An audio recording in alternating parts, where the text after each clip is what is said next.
Hey guys, and welcome back to another episode of Food School Smarter, Stronger, Leaner podcast. Adventures of one obsessed nutrition coach on a mission to create a world where food makes us better. Today's Wednesday, guys, and I'd like to talk to you about fasting. In today's world, we are all in this mess in some form or the other, in quarantine and self-isolation.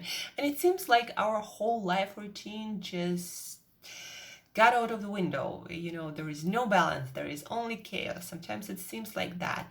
And practices like fasting is a really powerful way to bring some of the order back and feel like you are in control of some part of your life, of your routine, of your lifestyle. Fasting is completely up to you.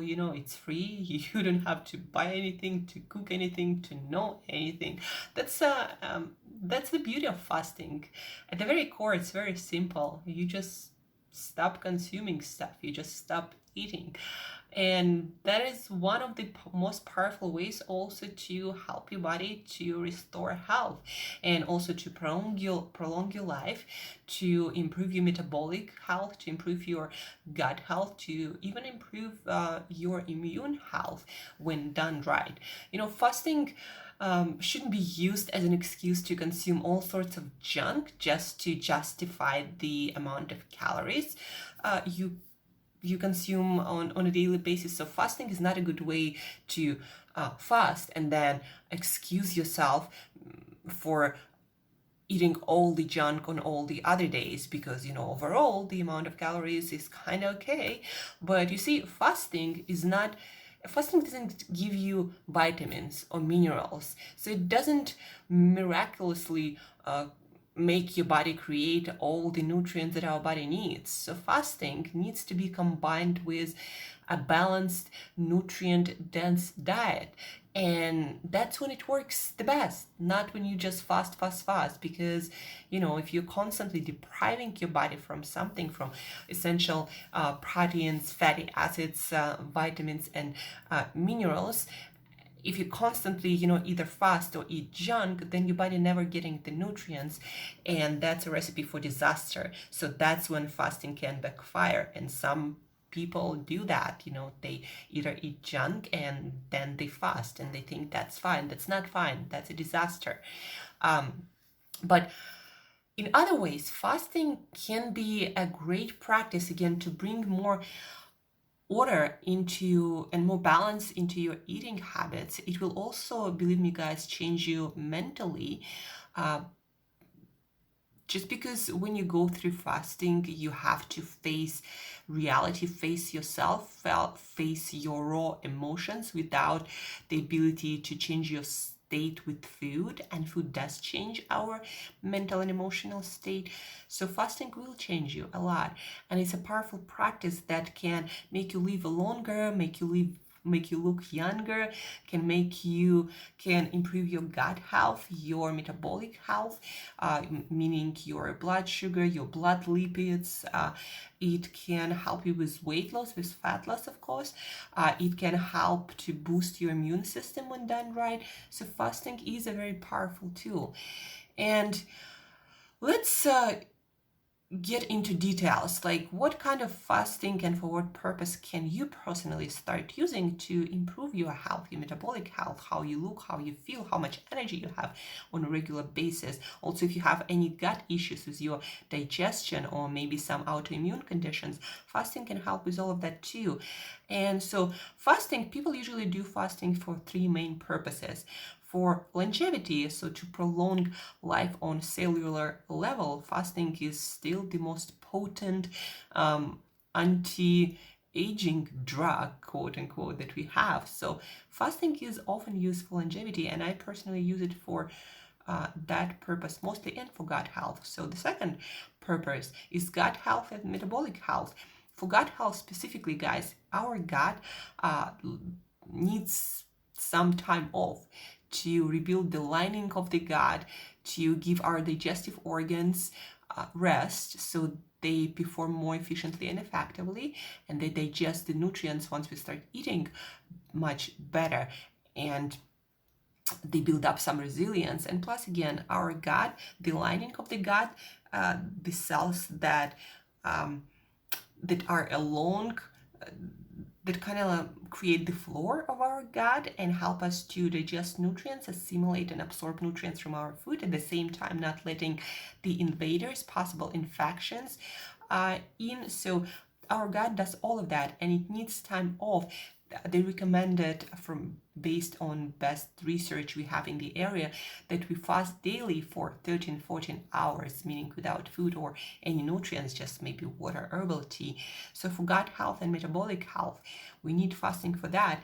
And then fat loss, of course, a lot of people use fasting, different forms of fasting for fat loss, because when done right and as a part of overall balanced and healthy routine, fasting is an easy and powerful way to take some pounds off your beautiful body, especially for summer. We all like to look good in our swimsuits, and we all like to feel confident in our own bodies, especially when undressed in front of all the other people. So fasting, a great way to lose some weight, even in quarantine, for summer that is heading our way. And at some point we will have the opportunity to once again hit the beaches of the world and have fun swimming and enjoying all the sun and all the beach fun. So fasting for longevity, for gut health, for and metabolic health, and for fat loss. And when it comes to different forms of fasting also, besides the different whys that you can do fasting for, there are different kinds of fast, of course, and you can restrict different things to have your version of fast. Like the most popular probably is energy restriction or food restriction. So when you stop consuming things, or you dramatically reduce the amount of food consumed. Like one of the popular fasts that got a lot of attention at some point, still probably the most popular. I wrote an article about it, and that was all over the internet and all over the news. 5-2 fasting, where you basically eat your normal routine 5 days a week, and then 2 days a week. Usually people would do that on the weekend, or for some people it worked best on the weekdays when they didn't have to think so much about food. So 5-2, you eat 5 days a week your normal diet, normal routine, and then 2 days a week you consume much less energy, usually around 500 calories, 500 to 700 calories. And usually you try to also reduce protein, because reducing protein seems to have longevity effect for all of us, and it helps our body to recycle non-functioning or misfolded and basically faulty proteins in our body. So 5-2, for example, reducing energy, but also there are different ways to reduce energy for this kind of fasting. So I, for example, once a week, I don't eat, or I do reduce my calories a lot depending on how I feel and how much work I need to do. So one day a week, that would, maybe I would have a bulletproof coffee, but most often than not, I would have nothing and just water, black coffee, herbal tea, no calories whatsoever. So that's my version of fasting. Some people can do it once in 2 weeks. Some people prefer to do, again, something like 5-2 diet, or in one form or the other reduce energy consumption on some days or on many days. You don't want to be in the mode of reducing your energy consumption all the time, because that at the end of the day will put your body into starvation mode, where you're constantly basically depriving your body of things that it might need, and that can lead to long-term negative health consequences. But today we're talking about intermittent energy restriction. You can do 1 day a week, you can do 5-2 diet, you can restrict your food or calorie consumption and protein consumption on some days, maybe Monday, Wednesday, Friday, and the rest you eat the normal amount of food that you usually eat. So you can restrict your energy for fasting. You can restrict your carbohydrates or your proteins with that same energy deficit.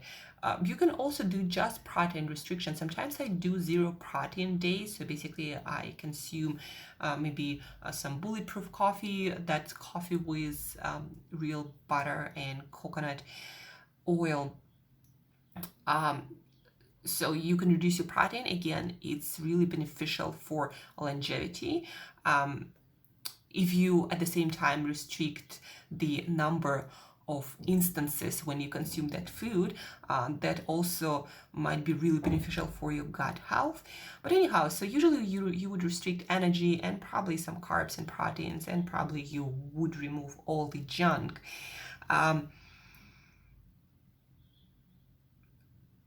There are different kinds of fasting when it comes to duration, as we already talked about. So very popular these days is intermittent fasting. So that would be prolonging your not eating or fasting window for more hours, and you do it either every day or every other day, or quite often when it comes to that kind of fasting. So for me personally, it means usually I eat within 4 hours, 2 to 4 hours every single day, and I fast for the rest 20 hours.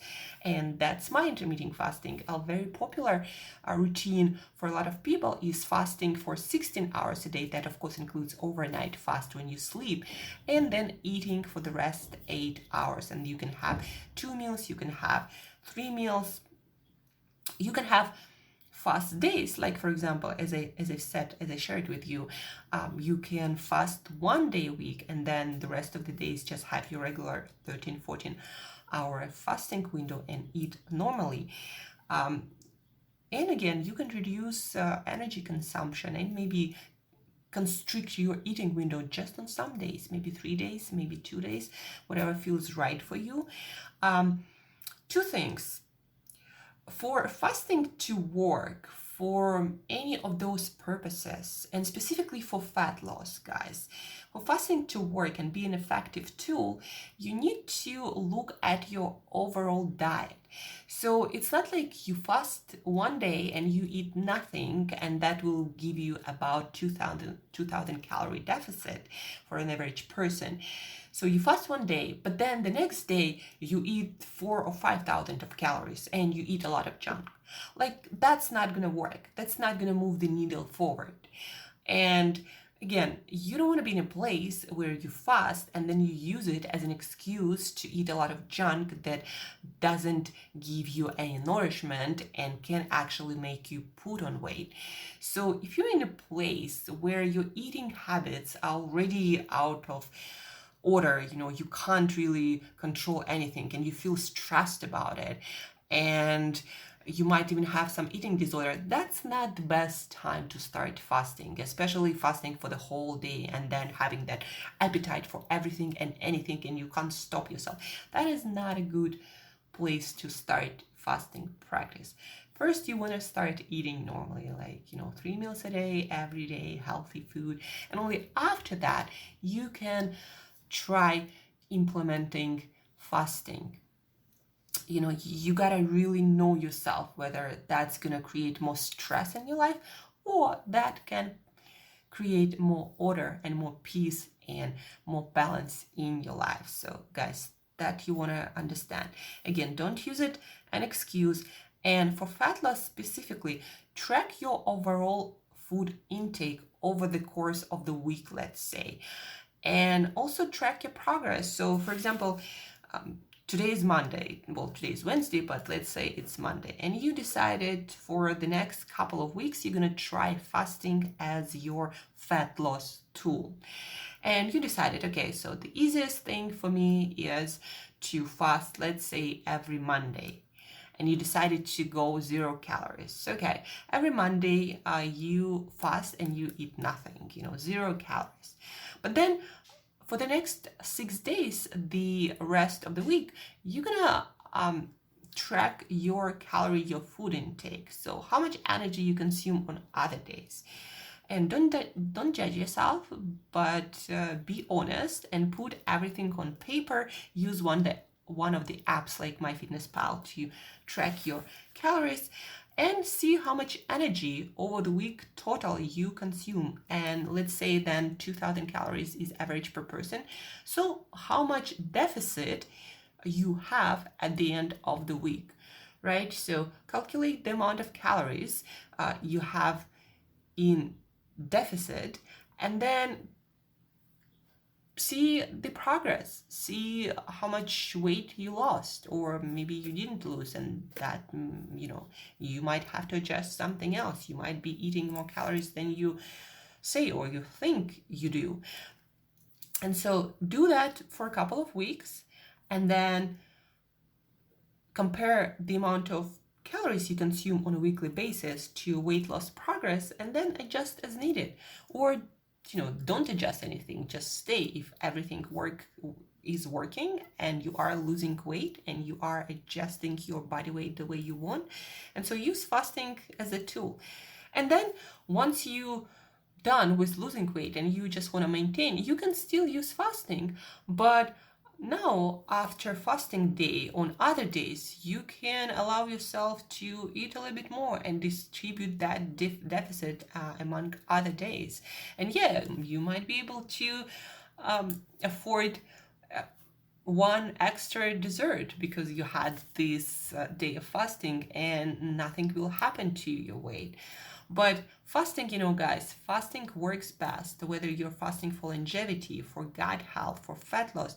It works best on the top of already good eating habits. It doesn't work that well at all, especially for your mental health, when you have really disordered eating habits and on top of that you're trying to put fasting. That doesn't work. I've been there when I would fast and then eat a lot of junk, and then I would feel like I have to fast again. So that's not a good place to be. You want to build fasting on top of already pretty good diet. But then on the other hand, to be honest, guys, if you feel like it feels really overwhelming for you to figure out what's the balanced diet, what are the foods, what are the healthy foods and unhealthy foods, and you feel like completely out of control, and you feel like you gotta do something, something simple, that might be also the reason why you want to try fasting, because fasting is simple. You just stop eating, and at least it will give you some progress, some sense of control and forward movement, and that might help you to start changing your habits in all areas of your eating and other areas of your life. So that can be also a way for you to start bringing more balance and more order into your eating habits. And again, you can do one day of fasting. You can do fasting mimicking diet on some days when you reduce the amount of energy a lot that you have, and specifically it works well if you at the same time eliminate all the processed foods and reduce the amount of animal protein and also fast carbohydrates, even from natural sources like fruit, for example. So fasting again is a great way to bring more balance into your eating habits. And fasting is one of the best way, again, for longevity to make yourself younger on a cellular level. Fasting done regularly, like for example, let's say you fast a day every single week. In a year, you will have almost 50 days of not eating under your belt, 50 days of no food. Jesus went for a 40-day fast. So over the course of a year, you'll be doing more than Jesus.